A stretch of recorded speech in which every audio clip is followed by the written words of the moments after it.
HRTC Himachal Pradesh में यात्रा का मुख्य साधन है। इस वर्ष एचआरटीसी अपने सफर के 50 वर्ष पूरे कर रहा है, जिसके उपलक्ष्य पर एचआरटीसी का स्वर्ण जयंती मना रहा है।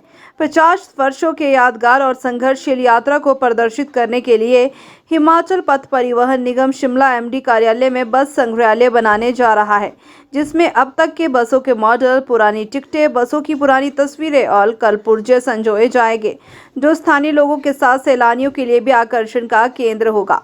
एमडी एचआरटीसी रोहन चंद ठाकुर ने बताया कि एचआरटीसी स्थापना के 50 वर्ष पूरे होने के अवसर को स्वर्ण जयंती उत्सव के रूप में मनाया जा रहा है।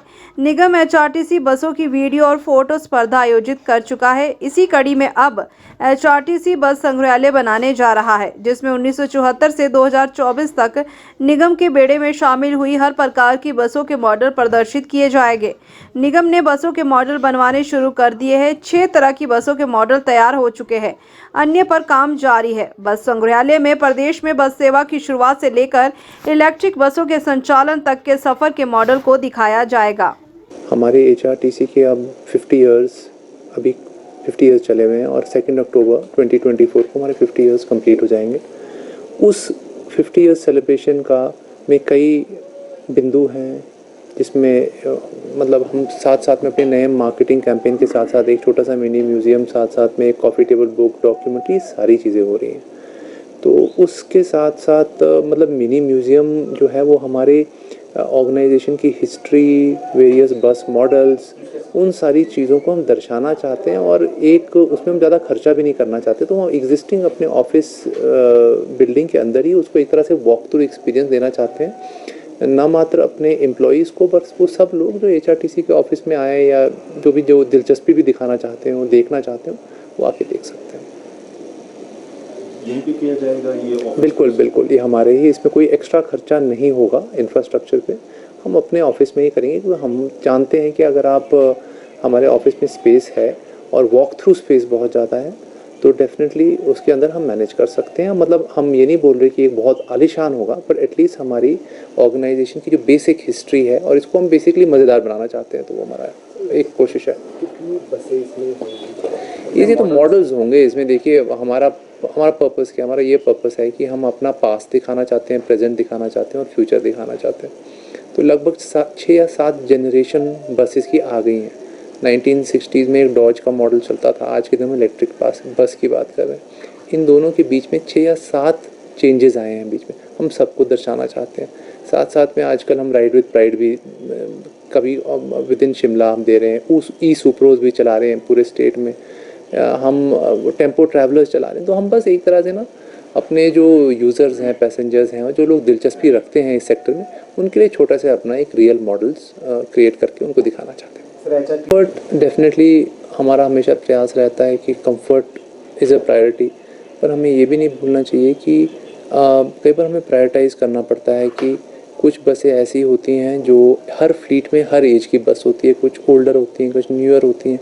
तो अगर कई बार चॉइस करनी पड़ती है कि हम कौन से रूट में ज़्यादा कंफर्टेबल सीट वाली बसें लगाएं और कौन से रूट्स में हम दूसरी जो इतना कंफर्टेबल बेशक ना हो।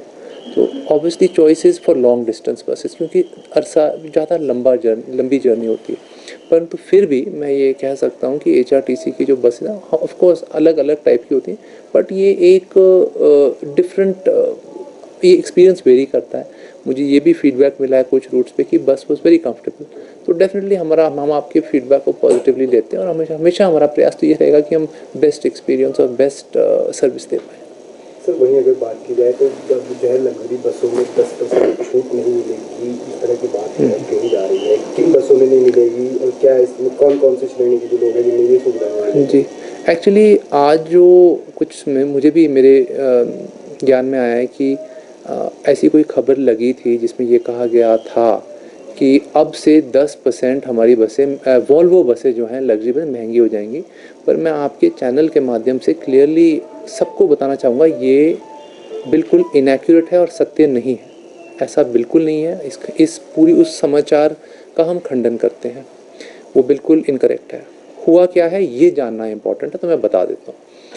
हम 1 अक्टूबर से लेकर 31 मार्च तक हर वर्ष जो केवल हमारे स्मार्ट कार्ड होल्डर्स हैं, जिन्होंने एक स्मार्ट कार्ड खरीदा हुआ है, उन लोगों को अपनी लग्जरी बसेस में हम 10% का डिस्काउंट देते हैं, अब से नहीं, हर वर्ष से।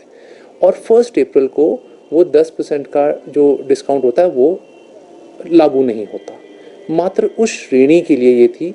परंतु इस जिस तरह से उस समाचार को बताया गया, ऐसे बताया गया कि ऐसे हमने रेट्स बढ़ा दिए और सबके लिए बढ़ा दिए, ऐसा कुछ नहीं हुआ है। ये मैं आपको पूरी गारंटी से कह सकता हूँ। आम पब्लिक के लिए मान्य रहेंगे। Yes yes absolutely. चाहे वो बाहरी राज्यों में जाएगी। हाँ हाँ, मतलब कोई चेंज नहीं हुआ है रेट में। हम सरकार की अनुमति के बिना रेट चेंज कर ही नहीं सकते, ऐसा कुछ नहीं। हमें डेफिनेटली हमारा प्रबंधन का एक कंसर्न तो है। हमें डेफिनेटली लगता है कि हमारे जो चालक हैं, परिचालक हैं, बहुत मेहनत करते हैं और डेफिनेटली बेसिक सिक्योरिटी उनका राइट है ना। तो हमने ऐसी घटनाएं प्रदेश के बाहर ज़रूर हुई थी और उसको भी हमने बहुत गंभीरता से लिया था। अनंतपुर साहब में जब हुआ था तो हमने पंजाब पुलिस से भी टेकअप किया था, FIR भी कराई थी, नॉन अवेलेबल सेक्शंस भी लगवाई थी और हम इस मामले को बहुत सीरियसली लेते हैं। दुख की बात है जब ये मामला हमारी स्टेट के अंदर होता है, वो भी शिमला से मात्र 20-25 किलोमीटर दूर, तो वो डेफिनेटली हमारे लिए चिंता का विषय था। परंतु मैं ये ज़रूर कहना चाहूँगा, हमें पुलिस से सपोर्ट ज़रूर मिला, बहुत अच्छा सपोर्ट मिला और हम आशा करते हैं कि ऐसी घटनाएँ भविष्य में ना हो।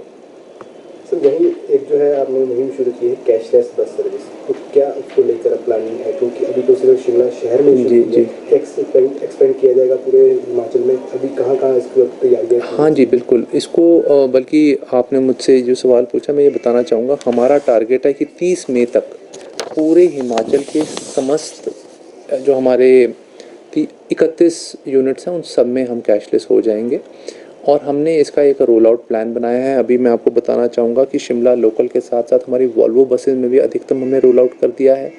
हम इसके साथ साथ नाहन, सोलन, पालमपुर, सुंदरनगर, हमीरपुर, धर्मशाला, मंडी, बिलासपुर, नगरोटा, सरकाघाट, बैजनाथ, ऊना और धर्मपुर में हमारा टारगेट है 30 अप्रैल का।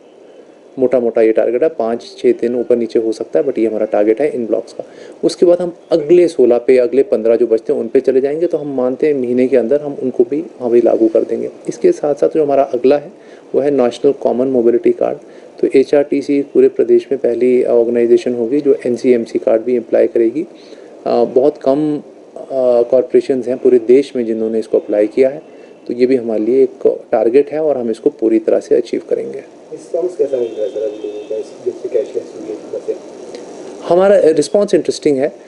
हमें हो रही हैं ट्रांजैक्शंस। हमने अभी जैसे शिमला लोकल में मैंने पिछले हफ्ते इसका थोड़ा सा हमने रिव्यू किया था, तो हमने ये पाया था कि हो रही हैं ट्रांजैक्शंस, छोटे छोटे अमाउंट्स में लोग डेफिनेटली इसको यूज़ कर रहे हैं। 15-20 हज़ार की ट्रांजैक्शंस हो रही थी, तो मुझे लगता है वो भी एक शुरुआत है। अब जैसी जैसी नंबर ऑफ़ मशीन्स बढ़ेंगी तो खुद ब खुद इसका यूजेज भी बढ़ेगा। और फिक्र हमेशा मेरे साथ रहता है।